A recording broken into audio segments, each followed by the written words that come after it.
क्या आप जानते हैं, बाबा बटुक भैरव केवल 5 वर्ष की अवस्था में भी पापियों के लिए काल माने जाते हैं। मां काली के क्रोध को शांत करने वाले इस बालक से कौन शक्ति टकरा सकती है? भगवान शिव ने स्वयं बटुक रूप धारण कर मां काली का उग्र रूप शांत किया। तभी से बटुक भैरव संसार की नकारात्मक शक्तियों का नाश करने वाले देवता माने जाते हैं। सभी भय और नकारात्मक शक्तियों से रक्षा, शत्रु बाधा व अज्ञात संकटों से मुक्ति, आध्यात्मिक शक्ति और सिद्धियों की प्राप्ति। बाबा बटुक भैरव साधना विधि जानने के लिए वीडियो पूरा देखें।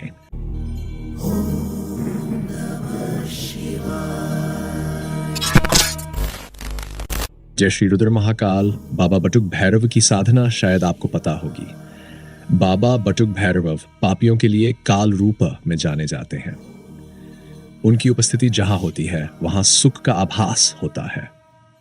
वहीं बाबा बटुक भैरव बालक रूप में 5 वर्ष की आयु से ही पापियों के लिए काल है। सोचिए, जिस बालक ने मां काली के क्रोध को शांत कर दिया, उसके सामने कौन ऐसा है जो अपनी शक्ति दिखाएगा? बाबा बटुक भैरव को अगर किसी साधक ने उनकी साधना करके प्रश्न किया तो उस साधक पर खुश होकर बाबा बटुक भैरव अपना आशीर्वाद जरूर देते हैं। पूरे ब्रह्मांड में ऐसी कोई शक्ति नहीं है जो बाबा बटुक भैरव के आशीर्वाद को काट सके। साधक को बाबा बटुक भैरव की साधना का फल अवश्य प्राप्त होता है।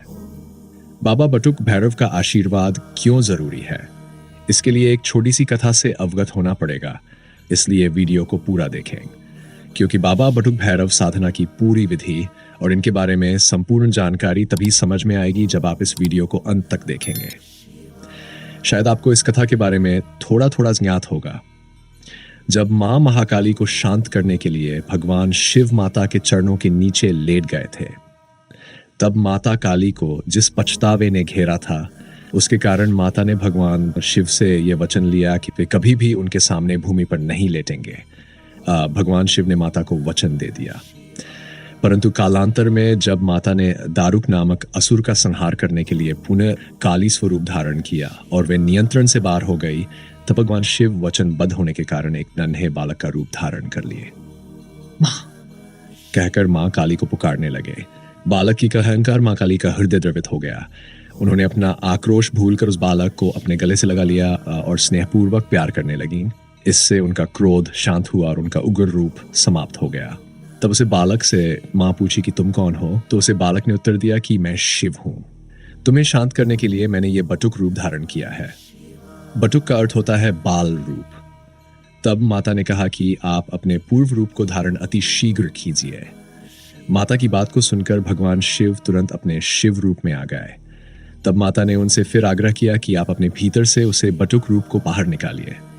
इस पर भगवान शिव ने उनसे इसका कारण पूछा तो माता बोली, बटुक स्वरूप में आपने मुझे मां कहकर संबोधित किया है, लेकिन आप तो मेरे स्वामी हैं, पुत्र नहीं हो सकते। तब परमेश्वर ने पुनः बटुक रूप को प्रकट किया। तब माता ने उनसे कहा, आपने इस बटुक रूप में मेरे क्रोध से इस संसार को बचाया है, इसलिए आज से आपको भैरव की उपाधि दी जाती है। आज से आप बटुक भैरव के रूप में पूजे जाएंगे और मेरे पुत्र के रूप में जाने जाएंगे। पौराणिक मान्यता के अनुसार भैरव को स्वयं ब्रह्मदेव का प्रतीक माना गया और भैरव तंत्र के अनुसार भैरव जी को भगवान शिव का अंश अवतार माना गया है। ऐसे में एक शंका का मन में उत्पन्न होना स्वाभाविक है कि वास्तव में भैरव जी हैं क्या? क्या वास्तव में भैरव जी शिव के ही अवतार हैं? शास्त्रों में इनको शिवांश मानते हुए कहा गया है कि भैरव पूर्ण रूप से देव आदि देव शंकर ही हैं। परंतु भगवान शंकर की माया के फलस्वरूप एक सामान्य व्यक्ति इस तथ्य को नहीं जान पाता। लेकिन भैरव के रूप में शिव के प्राकट्य के पीछे जो कारण है वह ब्रह्मदेव के कार्यों को संपन्न करना है। वास्तव में इनका अवतरण ब्रह्मा जी की मति फिर जाने की अवस्था में उन्हें धर्म का मर्म समझाने हेतु हुआ है, इसीलिए इन्हें ब्रह्मदेव का प्रतीक माना गया है। इस प्रकार से यह बात स्पष्ट हो जाती है कि यह शिव के ही अंश या अवतार है, परंतु ब्रह्मदेव के कार्यों में सहयोग करने के लिए इनका अवतरण हुआ है तथा इनकी पूजा से दोनों ही देवों की कृपा स्वयं में प्राप्त हो जाती है। ये ब्रह्मदेव के प्रतीक माने गए हैं। साथ ही ब्रह्मा जी के वरदान स्वरूप इनमें संपूर्ण विश्व के भरण पोषण की सामर्थ्य है, इसलिए इनका नाम भैरव हुआ। भैरव शब्द का विग्रह करके समझा जाए तो भ अर्थात विश्व भरण करने वाला, र अर्थात विश्व में रमण करने वाला, वह अर्थात वामन यानी कि सृष्टि का पालन पोषण करने वाला। इन दायित्वों को निर्वहन करने के कारण इनका नाम भैरव हुआ। अब इनके नाम के पहले जुड़ने वाले शब्द बटुक के बारे में जाना जाए तो बटुक का अर्थ होता है छोटी उम्र का बालक, अर्थात 8 वर्ष से कम उम्र के बालक को बटुक कहा जाता है। वर्णन मिलता है कि महर्षि दधीची भगवान शिव के परम भक्त थे। उन्होंने अपने पुत्र का नाम शिव दर्शन रखा, लेकिन भगवान शिव ने उसका एक नाम और रखा जो था टुक, अर्थात ये नाम भगवान शिव को प्रिय है, इसीलिए बटुक भैरव को भगवान शिव का बाल रूप माना जाता है। इनकी वेशभूषा शिव के समान ही है, इन्हें भी सामवर्ण माना गया है। इनके भी 4 भुजाएं हैं, जिनमें भैरव जी ने त्रिशूल, खड़क, थप्पड़ तथा नरमुंड धारण कर रखा है।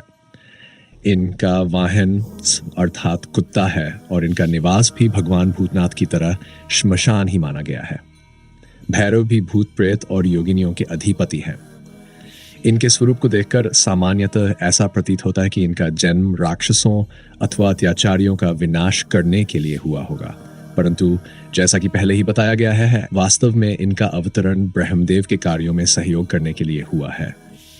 भैरव के कोई लौकिक माता पिता नहीं है, अतः इन्हें अवतार ही माना गया है। इन्हें कलयुग में प्रभावी देवी देवताओं में प्रमुखता प्राप्त है।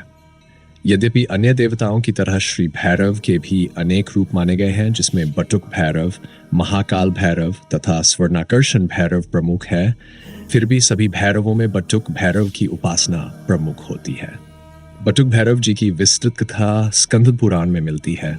साथ ही भगवान शिव द्वारा रचित रुद्रमाल्या ग्रंथ में भी भैरवनाथ की कथा का वर्णन मिलता है, जिसमें स्वयं भगवान शिव ने कहा है कि जो कोई बटुक भैरव की आराधना सच्चे मन से करता है, उसे मृत्यु उपरांत कैलाश धाम की प्राप्ति होती है। भैरवनाथ को आपत्तियों का विनाश करने वाला देवता कहा गया है। साथ ही ये एक ऐसे देवता हैं जिनकी पूजा से मनोकामना की पूर्ति अवश्य होती है। इनकी उपासना से भूत प्रेत बाधा से त्वरित मुक्ति मिलती है। लोगों की इन पर अपार श्रद्धा है। ऐसी मान्यता है कि किसी व्यक्ति के ऊपर किसी भी प्रकार की आफत आए तो कलयुग में बटुक भैरव की पूजा करने से सभी संकट टल जाते हैं।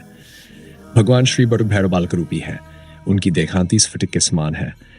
घुंघराले के शों से उनका चेहरा प्रदीप्त है। उनकी कमर और चरणों में नवमणियों के अलंकार जैसे खिंकिनी, नूपुर आदि विभूषित हैं। वे उज्जवल रूप वाले, भव्य मुख वाले, प्रसन्नचित्त और त्रिनेत्र युक्त हैं। कमल के समान सुंदर दोनों हाथों में सूल धारण किए हुए हैं।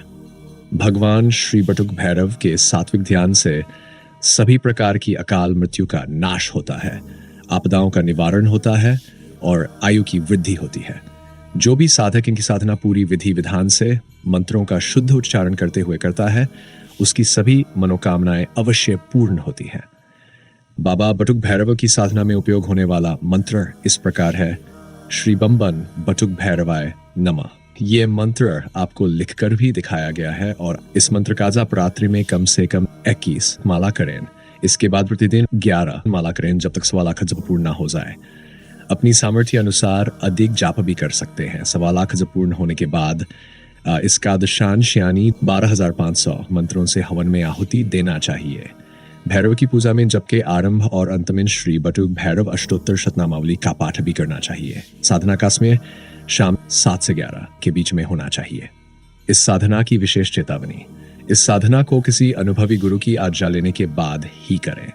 साधना के दौरान खान का विशेष ध्यान रखें, शुद्ध आहार ग्रहण करें, ब्रह्मचर्य का पूर्ण रूप से पालन करें, अपनी वाणी में शुद्धता बनाए रखें और क्रोधन करें। यह साधना किसी विशेष मनोकामना पूर्ति के लिए की जाती है, इसलिए अपनी मनोकामना अनुसार संकल्प लेकर ही साधना प्रारंभ। यह साधना दक्षिण दिशा में मुख करके करनी चाहिए। रुद्राक्ष की माला से मंत्र जाप करें। भैरव की साधना रात्रि काल में ही करें। भैरव पूजा में केवल सरसों के तेल के दीपक का ही उपयोग करें। साधक लाल या काला वस्त्र धारण करें। लड्डू के भोग का प्रसाद चढ़ाएं तथा साधना के बाद थोड़ा प्रसाद स्वरूप ग्रहण करें। शेष लड्डुओं को कुत्तों को खिला दें। भैरव को अर्पित नैवेद्य को पूजा के बाद ही उसी स्थान पर।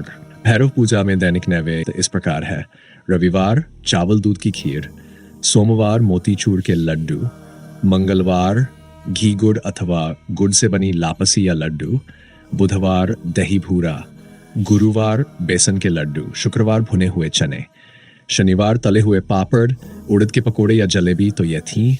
बाबा बटुक भैरव के बारे में जानकारियां और साधना विधि। अगर इस वीडियो में बताई गई कथा और साधना विधि आपको अच्छी लगी हो तो वीडियो को लाइक और चैनल को सब्सक्राइब जरूर करें। जय श्री रुद्र महाकाल।